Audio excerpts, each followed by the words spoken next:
Habían pasado solo 4 años desde la Guerra de Malvinas.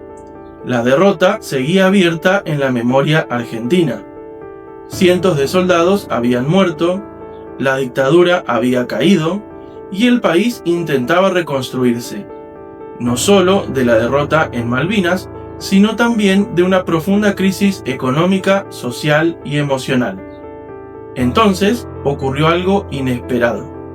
Argentina e Inglaterra volvieron a enfrentarse, esta vez no en una guerra, sino en una cancha de fútbol. ¿Cómo puede un partido cargar con tantas emociones, recuerdos y heridas de un país entero? Argentina contra Inglaterra nunca fue un partido más y mucho menos en 1986.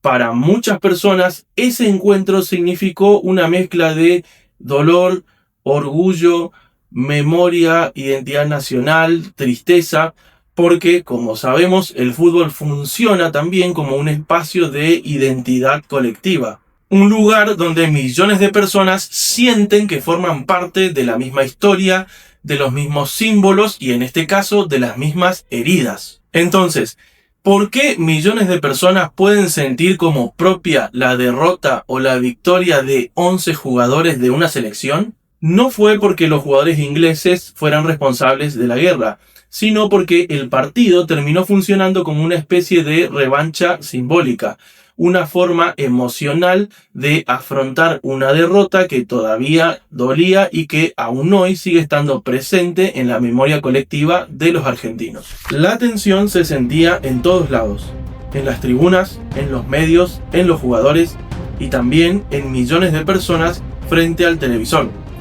La guerra estaba presente, aunque nadie quisiera convertir el partido en un combate real. Incluso Carlos Bilardo, el técnico argentino, intentaba evitar ese clima. Pero era imposible separar completamente el fútbol de lo que había ocurrido 4 años antes, porque la historia ya había cargado ese partido de significado, y porque la Argentina de mediados de los años 80 todavía arrastraba frustraciones, miedos y heridas abiertas. ¿Era realmente solo un partido de fútbol lo que estaba en juego aquella tarde? En este punto aparece la figura de Diego Maradona, no solo como el mejor futbolista del mundo, sino como alguien capaz de representar emocionalmente a un país, porque Maradona terminó condensando mucho más que solo talento deportivo. Para millones de personas representaba rebeldía, ascenso popular, orgullo y la posibilidad de volver a sentirse fuertes después de años muy difíciles. Las sociedades suelen construir héroes en distintos momentos de su historia. Por ejemplo, en etapas fundacionales aparecen figuras como las de San Martín y Belgrano, pero en otros momentos, especialmente en momentos de crisis, de frustración o de necesidad de reconstrucción colectiva, aparecen héroes de otro tipo. Y en la Argentina de mediados de los años 80, Maradona ocupó ese lugar de el héroe. Es importante remarcar que Maradona no era un héroe tradicional, es decir, no era perfecto, no era solemne, no era institucional. Era en todo caso contradictorio, popular, rebelde, emocional, y tal vez por eso millones de personas se identificaban con él en aquel contexto tan particular. Hasta los detalles parecían formar parte de una historia imposible. Las camisetas azules fueron improvisadas apenas horas antes del partido. Los números fueron cosidos a mano. Nada parecía preparado para una tarde que terminaría convirtiéndose en mito. Y entonces llegó el primer gol, la famosa mano de Dios. Una jugada que todavía hoy genera discusiones, pero que para muchos argentinos representó otra cosa.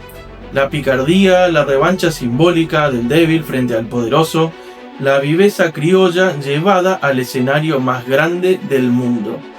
¿Por qué ese gol sigue generando tanto orgullo en muchos argentinos incluso hoy? Algo interesante es que ese gol ayudó a construir la figura mítica de Maradona, no como el héroe perfecto, sino como el héroe popular, el que engaña, el que sobrevive, el que se anima a desafiar a los poderosos, aunque más no sea dentro de una cancha.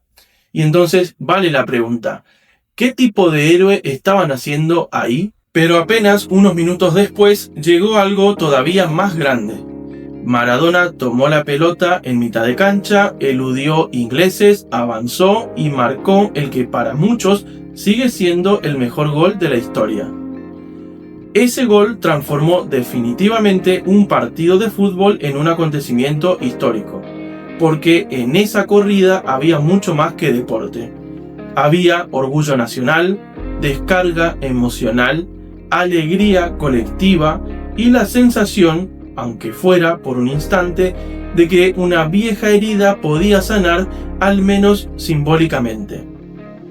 En ese momento, el fútbol parecía ofrecer algo que la política, la economía y las instituciones no podían darle al país: una sensación colectiva de orgullo. Tal vez por eso el Argentina-Inglaterra de 1986 sigue siendo tan importante hoy, porque no recordamos solamente 2 goles, recordamos una emoción colectiva. Un momento donde millones de personas sintieron que el fútbol podía representar algo más grande que un resultado.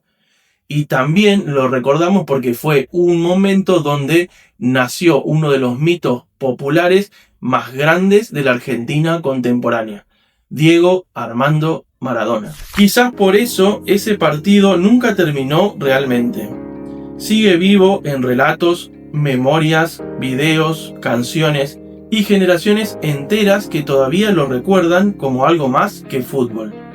Como una tarde en la que historia, nación, dolor y alegría se mezclaron dentro de una cancha. Esto fue un nuevo episodio de Historia por Doquier. Si te gustó el video, dale un like, suscríbete, comentalo, compartilo y te invito a seguir viendo esta serie de videos sobre fútbol, mundiales y política.